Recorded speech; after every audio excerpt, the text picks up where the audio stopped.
उत्तर प्रदेश में जब कोई भी परीक्षा होती है और परीक्षा का जब रिजल्ट आता है तो रिजल्ट हमें बहुत कुछ सिखाता है। यूपीएसआई का रिजल्ट आया, उसने भी हमें बहुत कुछ सिखाया। मैं अपने पर्सनल ओपिनियन के तौर पर दोस्तों ये कहूँगा कि जब ये एग्जाम हो रहा था यूपीएसआई का, तब मैं यूट्यूब को बड़ा देखता था और कई जो मिलियंस वाले सब्सक्राइबर वाले जो बड़े बड़े चैनल हैं, उनकी जो वीडियोस थे वो 24-24 घंटे लाइव चलते थे। मतलब रात के 2 बजे भी वीडियो लाइव चल रहा है। और क्या कहना, किसी को मैं ब्लेम नहीं कर रहा, मैं बस इतना कह रहा हूं कि उन वीडियोस पर जो मैराथन वीडियोस होती हैं, जो 1 शॉट वीडियोस होते हैं, उनमें मिलियंस व्यूज भी थे। इसका मतलब है कि एक बड़ी तादाद में स्टूडेंट्स अपना रिवीजन करने के स्थान पर उन वीडियोस को देखते हैं और अंततः उनकी तैयारी वैसी नहीं हो पाती जैसी तैयारी आजकल चाहिए। मैं आप सभी लोगों से देखो पर्सनली रिक्वेस्ट करता आया हूं, पिछले 1 साल से कह रहा हूं कि अगर आपको किसी भी परीक्षा में सिलेक्शन लेना है दोस्तों, तो सिर्फ यूट्यूब के दम पर आप सिलेक्शन नहीं ले सकते। आप यूट्यूब से थ्योरी पढ़ते नहीं हो। और आजकल जो बड़े बड़े टीचर्स हैं वो साहब एमसीक्यू बेस्ड पे क्लासें कराते हैं कि एक सवाल होगा, 4 ऑप्शन होंगे, फिर पूछेंगे बताओ इसका क्या हुआ, बी आगे मार के एक्सप्लेनेशन करा के आगे निकल जाएंगे। और वो वीडियोस थमती नहीं है, वो वीडियो एग्जाम तक चलेगी। जैसे मान लो अगर कल सुबह एग्जाम है, मतलब 20 तारीख को मान लो अगर एग्जाम होना है, तो 19 तारीख के रात के 12 बजे तक वीडियोस आती रहेंगी। और ये बहुत बड़ा ट्रॉमा है जिसकी वजह से स्टूडेंट्स का सिलेक्शन हो नहीं रहा है। स्टूडेंट की भी इसमें बहुत बड़ी गलती है, वो भी अपना कॉन्सेप्ट क्लियर नहीं करना चाहता, वो वीडियो में घुसा रहेगा, घुसे रहो वीडियो में, करते रहो, वीडियो देखते रहोगे और कभी सिलेक्शन नहीं होगा। मेरी बातें बुरी लगे तो सॉरी, लेकिन मैं आपको समझा रहा हूं कि आप तब तक उत्तर प्रदेश में किसी परीक्षा में फाइनली सेलेक्ट नहीं हो पाएंगे जब तक आपके पूरे कॉन्सेप्ट क्लियर नहीं है। और यूट्यूब के एमसीक्यू वाले जो मैराथन वाले जैसे वीडियोस होते हैं, 1 शॉट वाले जो वीडियोस होते हैं, उनमें कभी भी पूरा कॉन्सेप्ट क्लियर कराया ही नहीं जाता है। अब किसी का कोई कराता हो तो पता नहीं, लेकिन मैं तो देखता हूँ ज़्यादातर कि साहब प्रश्न लिखा हुआ है, 4 विकल्प हैं, आपसे पूछ लिया कौन सा है, बी हो गया, आगे बढ़ो, कह दिया याद रखना, आगे बढ़ गए। तो इस तरीके से आप जो अंतिम चरण में तैयारी करते हो वो तैयारी सही नहीं होती। इस चीज़ को हमेशा याद रखो। आप एग्जाम्पल के तौर पे समझो दोस्तों, आप हाई स्कूल का जब एग्ज़ाम दे रहे होगे, इंटर का जब एग्ज़ाम दे रहे होगे, तो एग्ज़ाम देने से पहले क्या ये मैराथन देखते थे? नहीं देखते थे ना। आप अपने कॉपियाँ जो आपने बनाई थी हाई स्कूल में, इंटर में, उन कॉपियों का रिवीजन करते थे, जो आपके लिख के आपने बनाया होगा जब आप क्लास 10th में 12th में रहे होंगे। तो वही चीज़ आपको अब कॉम्पिटिटिव एग्जाम में भी करनी चाहिए। जो आपने नोट्स कभी खुद बनाए उनका रिवीजन करना चाहिए लास्ट मोमेंट पे, लेकिन आप लोग ये गलतियां कर देते हो, इस वजह से ये दिक्कतें आती हैं।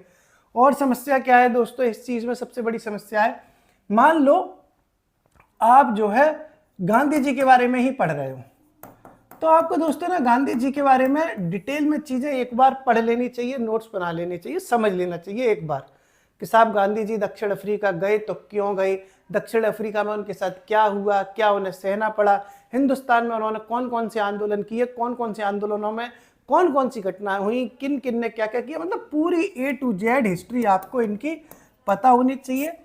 ऐसी कंडीशन में फिर जब फ्यूचर में गांधी जी से सवाल कोई आपके लिए पूछा जाएगा तो आप 99% केस में वो सवाल कर पाओगे। आप अगर ऊपरी गांधी जी पढ़ लोगे तो आज के ज़माने में आप गांधी जी से जुड़े हुए सवाल कर ही नहीं पाओगे।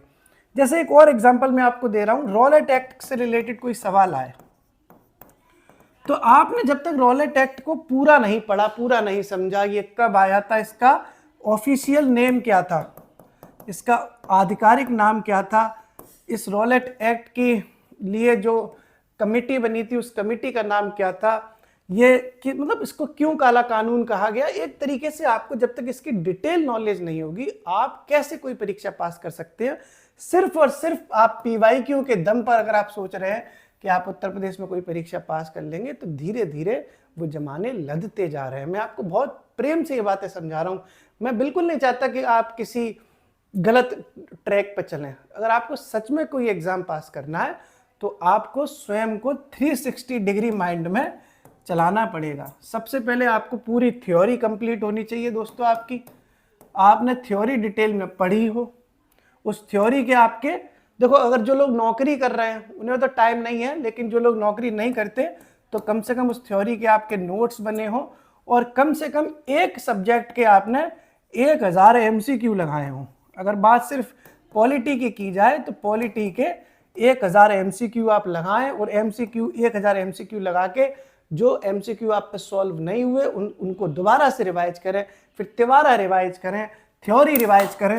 ये सारी चीज़ें जब आप करेंगे दोस्तों, तब जाके आपका वो एकदम कॉन्फिडेंस बनेगा कि आप अच्छी रैंक के साथ पास हो पाएंगे। अन्यथा आप सरकारी नौकरी की परीक्षाओं के चक्रव्यूह में उलझे रहेंगे, कभी 4 नंबर से, कभी 6 नंबर से, कभी 2 नंबर से पास नहीं हो पाएंगे।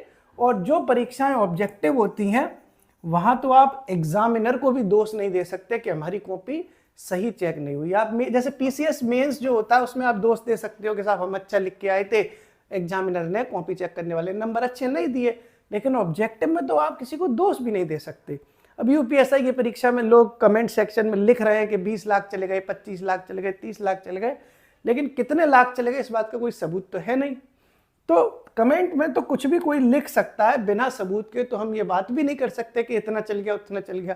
कट ऑफ बहुत ज़्यादा चली गई, इसके पीछे क्या कारण है नहीं पता, कुछ नहीं पता। पेपर बहुत सरल आया या सरल पेपर में साहब बड़े बड़े होशियार लोग बैठे, जो भी रीजन हो देखो उस बात पर बात नहीं कर सकते, क्योंकि बिना सिर पैर की बात करेंगे तो कोई मतलब नहीं है।